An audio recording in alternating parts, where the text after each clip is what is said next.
Welcome back to the channel Anointed One. In this video, we're diving into a story that has absolutely rocked the Christian music world and sent shockwaves far beyond. We're talking about Michael Tait, the former lead singer of the iconic band Newsboys, and the escalating allegations that led to his recent resignation. And folks, what started as deeply concerning has, unfortunately, gone from bad to worse. Just when many thought the depths of this scandal had been revealed, a damning new report dropped, adding a staggering layer to an already troubling narrative. This article alleges that 6 more men have come forward, accusing Grammy Award-winning superstar Michael Tait of sensual harassment, ABUC, or drugging them between 2001 and 2009. And here's the truly disturbing part, the part that could lead to severe legal consequences. 2 of these men were minors at the time of their alleged incidents. The details emerging from these new reports are not just morally reprehensible, but they also paint a picture that could very well lead to criminal interdiction. The report amplifies the years-long investigation by the Roy's Report, which initially published its findings on June 4th. The sheer weight of these allegations has not only shaken the foundations of the Christian music industry, but also elicited a surprising public response from Tait himself, a mea culpa shared on Instagram on June 10th. While his statement acknowledged poor choices and sought forgiveness, the details emerging from these new reports paint a much darker picture, one that now carries the heavy implication of potential legal action. In addition to 3 individuals who previously spoke to the Roy's Report's June 4th exclusive, The Guardian has now revealed 6 more stories that paint a clear pattern of grooming by Tait, often involving intoxication or drug use leading to blackouts, followed by SA. These aren't just uncomfortable encounters. These are detailed accusations of criminal behavior. Let's look at some of these new accounts. Gabriel, the first survivor named in The Guardian's report, told the outlet he believed he was drugged by Tait before the assault. Gabriel was a burgeoning 19-year-old Christian musician when he met the then 38-year-old Tait. The alleged grooming began with Tait taking Gabriel to bars, buying him drinks while underage, and inviting him to house parties. This escalated to being invited to Tait's house alone, where Gabriel was introduced to cocaine. Gabriel recounted a terrifying night at Tait's house where they consumed vodka, Red Bulls, and drugs before Tait urged him into a hot tub. He alleges, and I quote, "Tait grabbed my crotch and tried to kiss me at the same time. It wasn't subtle, and it was out of nowhere. I asked him, 'What the hell is going on?' He said he was just joking, but then he did it again. I jumped out of the pool and drove home, which I shouldn't have done because I was more intoxicated than I've ever been, but that's how scared I was." Gabriel, a previous survivor of childhood SA, shared that Tait had been sympathetic to his past, making the alleged betrayal of trust even more devastating. He told The Guardian, "To this day, I jump whenever someone touches me unexpectedly. When something like that happens to you, you feel like the worst person. You feel dirty, worthless. It's heartbreaking to think someone you look up to could do something like that." Gabriel also reflected on how Tait was presented to him as the pinnacle of godliness and how the trauma initially made him blame God, though he has since found his way back to faith. The Guardian report also brings to light the courageous decision of Shaun Davis to go on record with his name.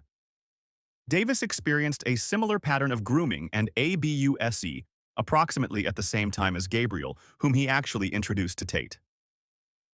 What makes Davis's account even more harrowing and potentially legally damning is that it began when he was a minor. Davis, now a business owner in Nashville, was just 16 when he met Tait in 2003. He idolized Tait's former band, DC Talk, because they were Christians but they rocked out. Davis told The Guardian that Tait took him to bars and parties, facilitating underage drinking and introducing him to cocaine at Tait's home. One night at Tait's house, Davis alleges Tait mixed him a strange-tasting drink. He started going in and out of consciousness. He then described a horrifying scene. "I woke up in the closet and he had my pants down and was giving me a blowjob. I pushed him off as best as I was able in that state, but he pushed me down, and then I punched him twice and left." This occurred when Davis was 17. The fact that Davis was a minor at the time of this alleged incident is extremely significant. Davis also recounts how Tait love-bombed him afterwards, eventually apologizing but manipulating Davis into believing it was his own fault. Even more disturbingly, Davis states that in 2012, Tait tried to pay him for an intimate favor. Davis received a text from Tait, who was in his bedroom, showing approximately $5,000 in cash, with an explicit offer. Davis quickly called his mother, who corroborated the incident, and was picked up before Tait realized he had left. Shaun Davis says that he does not believe Tait's recent Instagram apology is truly repentant, stating, "I didn't believe his apology. It felt hollow, like he was dodging real accountability. Instead of owning up to what he did, he shielded himself behind Christianity." The Guardian report also names Israel Anthem, a Nashville-based videographer, who states that Tait masturbated in front of him in a public restroom when Anthem was only 13. This incident occurred in 2001 at a restaurant in Nashville, with Tait being a family acquaintance. Again, the age of the alleged victim here is crucial. Anthem recounted the chilling details to both The Guardian and the Roy's report, saying, "We were both standing in front of the urinal making polite conversation. I finished, so zipped up my fly and walked to the sink to wash my hands. Michael kept talking, and when I turned around, he was facing me with his dick out. He kept eye contact with me for 20 to 30 seconds and kept talking. I thought he was zipping up his pants, but he was rubbing his pens. It felt like an eternity." A family member corroborated his distressed state upon returning from the bathroom. Anthem chose to go on record because he believes Tait's influence is deeply embedded in the Christian music industry. He stated, "Knowledge about Tait's predator behavior is so intrinsic to Christian music, his nails are burrowed into the fabric of it, that any validation of his behavior invalidates the whole industry." He even categorized people in Nashville into 3 groups: those who know and are terrified, those who believe the stories and await justice, and those who will still work with Tait despite knowing the truth. The report also includes accounts from 2 men who describe odd and uncomfortable encounters with Tait. Zach, an up-and-coming DJ, was invited to Tait's house in 2008 with the promise of working on music. He described being encouraged to sit close to Tait in his studio, which was his bedroom, and being serenaded with a weird love song. Zach ultimately left feeling grateful that his antenna was up.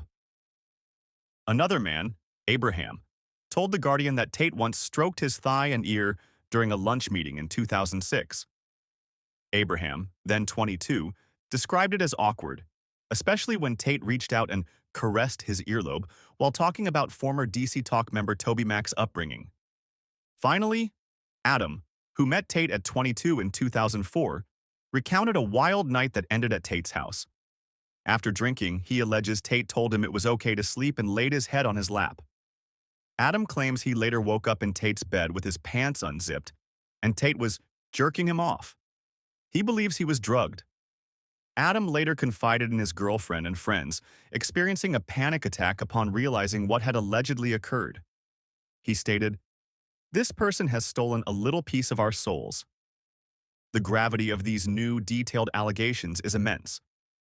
They reveal a deeply troubling pattern of behavior over many years, involving vulnerable individuals, including minors. It's clear why Michael Tait had to resign from the Newsboys. The sheer weight of these credible accusations, the long-standing nature of the alleged abuse, and the moral imperative for accountability made his continued presence in a band that often promotes Christian values untenable. More than just resignation, these accounts, especially those involving minors and alleged drugging, point towards serious criminal investigations. The legal term interdiction often refers to a court order prohibiting a person from engaging in certain activities or preventing an action. In this context, these detailed allegations, if proven, could certainly lead to Michael Tait facing formal charges and severe legal restrictions, potentially even imprisonment. This is no longer just about public opinion or reputation.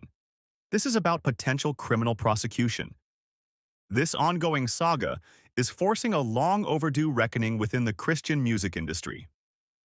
Questions are being raised about what was known, when it was known, and why more wasn't done sooner. The calls for justice and transparency from figures like Hayley Williams and Chris Llewellyn are a testament to the pain and frustration felt by many who believe in the message of faith but are appalled by the alleged actions of those who represent it. We will continue to follow this story closely as it develops, particularly as it enters the legal realm. The healing process for the survivors will be long and arduous, and the industry itself faces a significant challenge in rebuilding trust and ensuring accountability, not just morally, but legally. What are your thoughts on these new developments and the serious implications they carry? Let us know in the comments below. Please remember to be respectful in your discussions. Don't forget to like this video and subscribe for more updates. Thanks for watching, and we'll see you next time.